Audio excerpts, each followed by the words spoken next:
অনেক মা ছেলের প্রশ্ন করে, আমি তোরে এত কষ্ট করে লালন পালন করলাম আর বিয়ে করার পরে বউ তোর আপন হয়ে গেল।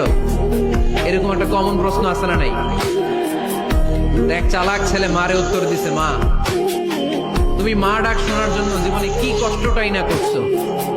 আমারে তুমি 10 মাস 10 দিন পেটে ধারণ করছো, এত বড় বস্তা, খাইতে পারতা না, টয়লেটে যাইতে পারতা না, খালি বমি করতে, ওষুধ খাইতা।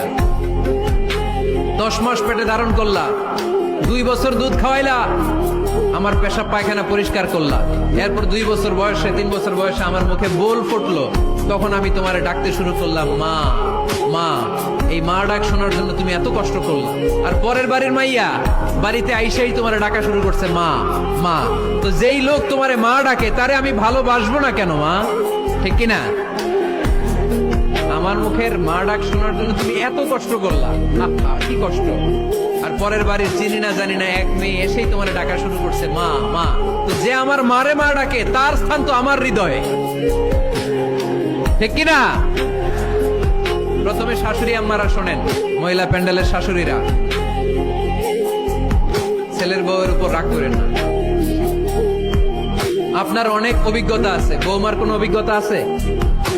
নতুন এক্সপেরিয়েন্স নাই। বৌমাকে একটু সময় দেন, একটু গুছায় নিতে দেন, পারবে। রান্না ভালো হয় না, পারবে। ঘুম থেকে দেরিতে উঠবে আস্তে আস্তে। আপনাদের সাথে মানায় চলতে পারে না, পারবে, সব পারবে। আপনিও একদিন পারতেন না। আপনি যখন প্রথম বৌমা হয়ে গেছিলেন ওই কথাগুলো খেয়াল করেন, আপনার দিনগুলো তখন কেমন কেটেছিল। এজন্য পাড়াডগাইয়ের শাশুড়ি আম্মারা, বউদের উপর জুলুম করেন না, অত্যাচার করবেন না। অনেক শাশুড়ি আছে পান থেকে চুন খসলে বদদোয়া দেয় বৌমারে, আছে না নাই? কিন্তু এটা কল্পনা করে না যে এটা আমার নিজের পেটে ধরা ছেলের বউ।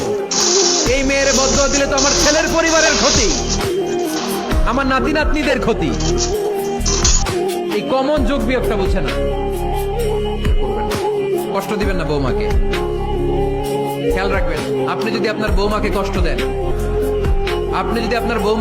দেন, আপনার নিজের মেয়েটাও বৌমা হয়ে আরেক বাড়িতে যাবে,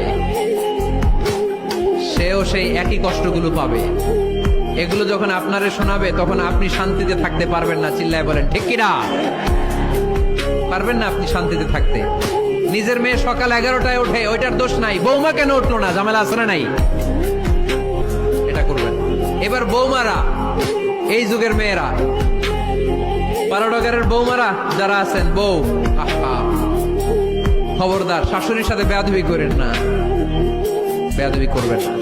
শাশুড়ি আপনার মায়ের মতো। কিসের মতো?